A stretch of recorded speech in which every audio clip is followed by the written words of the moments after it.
semuanya sudah terstandarisasi. Butuh gincu. Pada akhirnya kenapa itu disebut sebagai tes nah biasanya ada nomornya dan lain sebagainya ya. Yang pada ngampus ya. Kemudian kalian pada ngantuk semua. nah di sini ada beberapa bentuk tes terstruktur kayak tes urgensi, kemudian Ini ya teh. ada tes yang kaitannya dengan afeksi dan motivasi dan emosional juga ada.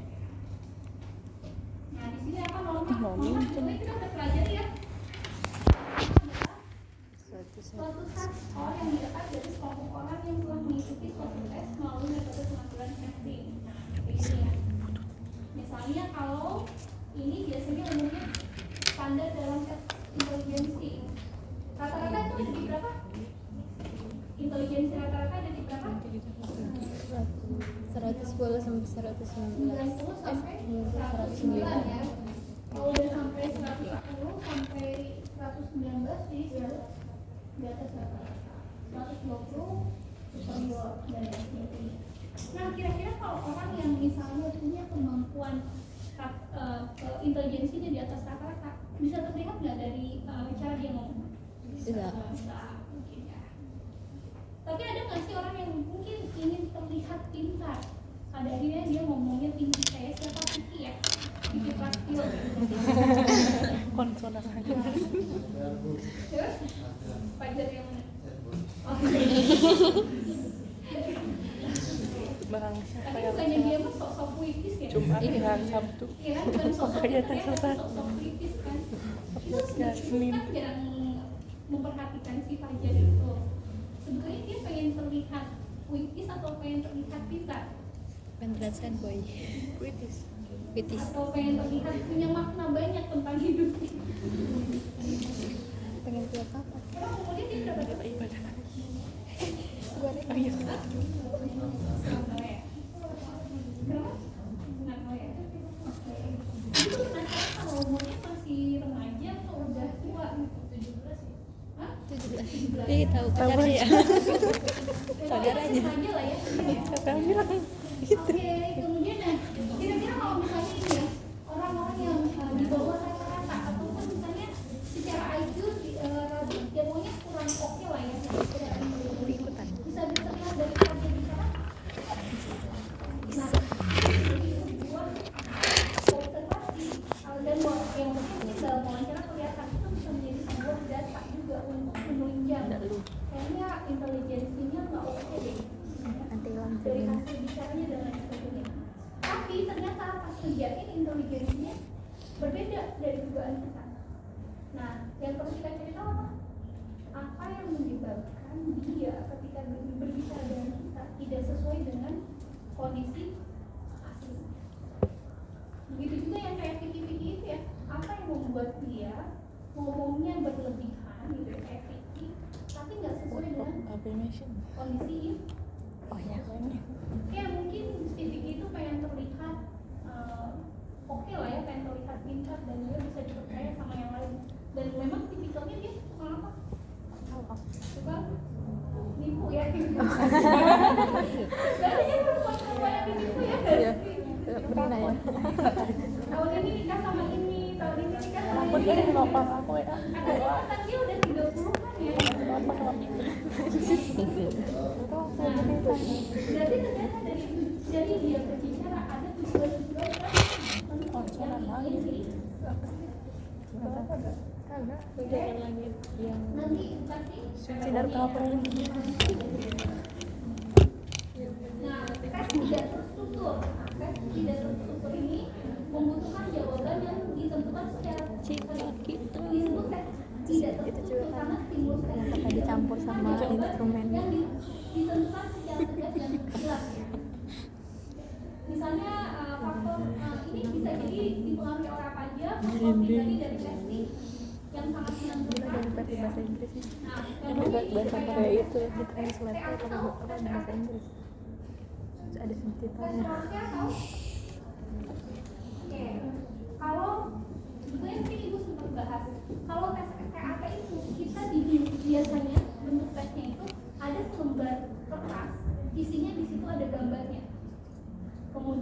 orang itu disuruh untuk menjelaskan kira-kira menurut kamu cerita di gambar ini apa? Kira-kira bisa memproyeksikan nggak apa yang ada di dalam hati dia? Bisa.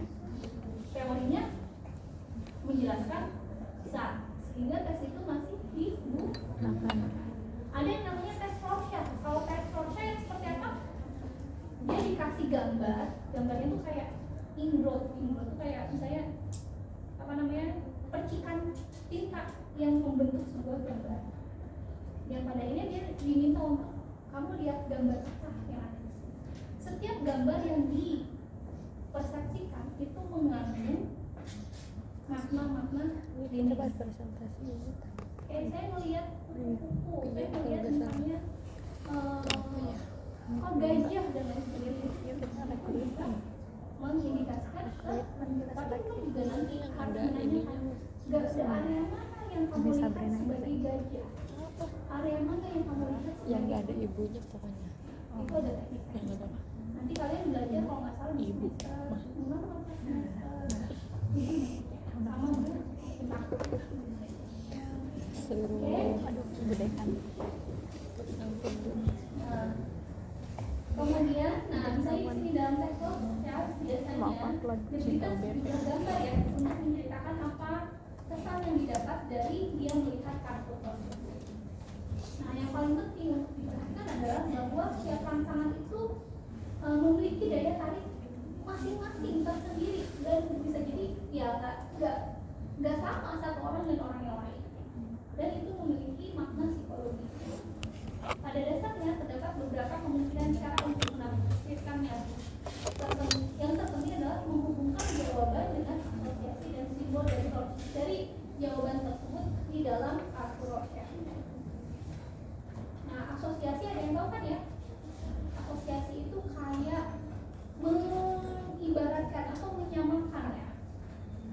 Nah, bahwa respon-respon ini memiliki kedekatan dalam kehidupan sehari-hari yang dialami oleh si klien. Misalnya ada orang dia melihat gambar merah, karena si orang itu memiliki tingkat agresi yang tinggi, dia mengartikan bahwa merah itu sebagai sebuah kemarahan. Misalnya saya melihat orang yang lagi marah di dalam gambar itu, mungkin nggak ada hak kaitannya bahwa kehidupan dia mungkin ada kaitannya dengan kemarahan. Bisa jadi entah dianya yang tadi diceritakan, bisa jadi orang lain gitu, yang kaitannya dengan kemarahan. Oke. Kemudian tadi dengan simbolik ya tadi ya, bahwa saya melihat orang lagi marah itu juga sebagai sebuah simbolik. Apa yang menjadi respon itu bukanlah keadaan yang wujudnya sama dengan keadaan dia, dan permasalahan yang dialami klien dalam kehidupan sehari-hari. Nah, jadi misalnya tadi, tapi saya melihat bahwa misalnya si orang ini ngomongin permusuhan, tapi yang dia ceritain tentang misalnya gajah yang lagi berantem. Nah, itu bisa jadi ya, walaupun misalnya gajah yang berantem, tapi bisa jadi ada kaitannya dengan agresi yang dia Jadi biasanya sesuatu yang dijelaskan pada tes yang sifatnya proyektif, bisa jadi hal tersebut merupakan asosiasi dengan kehidupan dia ataupun simbolik dari kehidupan dia. Kalian suka lihat itu video teman-teman, story ada yang mungkin kaitannya dia merefleksikan sesuatu perasaan?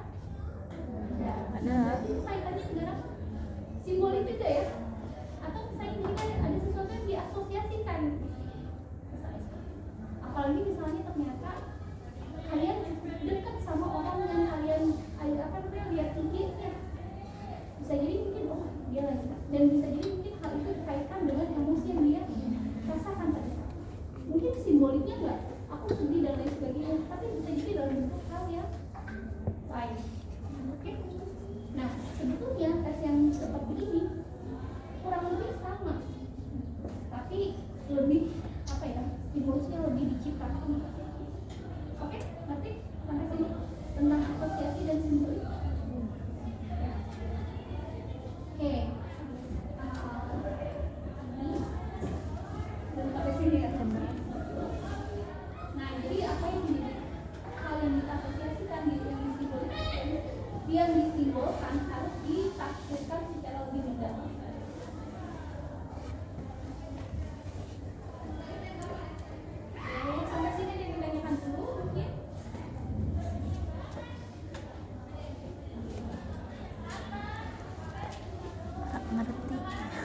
ngantuk. Nanti bagian simbolik dulu. Enggak ada ngerti kan. Mau lipstick dong. Nah, kemudian terkadang mungkin kita dalam tes itu belum mendapatkan kondisi dia secara real, masih dalam bentuk proyeksi, dalam bentuk yang misalnya dia masih masih gambarannya dalam bentuk tadi ya tes yang kaitannya dengan Biar nyala biar ada kadang kita mengetahui kondisi misalnya secara dia sehari-hari. Nah, hal yang bisa dilakukan ya tadi ya dengan melakukan self monitoring. Kamu tolong bantu dong saya supaya saya tahu kehidupan kamu secara utuh gitu, secara menyeluruh kegiatan kamu sehari-hari. Kemudian kalau kamu merasakan emosi-emosi yang kaitannya dengan sedih, misalnya kaitannya dengan orang yang mengalami depresi, tolong dong catat di jam berapa aja hal itu muncul, sehingga kita bisa menggambarkan kira-kira depresinya sering apa enggak yang dia rasakan. Kemudian ada kaitannya nggak dengan situasi yang dia hadapi. Oke, itu bisa dilakukan dengan self monitoring. coba lihat. Nah, kalau self monitoring juga bisa dalam bentuk ini ya, catatan harian ataupun misalnya kamu boleh deh kalau misalnya kamu ngerasain emosi yang negatif, kamu rekam. Nanti pas kamu ketemu saya rekamannya di bawah. Oke, sampai sini mengerti? Apa coba lu ngerti? Iya. Menjelaskan dia. Ngerti doang. Self monitoring apa? Ini yang bisa menjadi Fungsinya Video hal call. yang menjadi satu ya.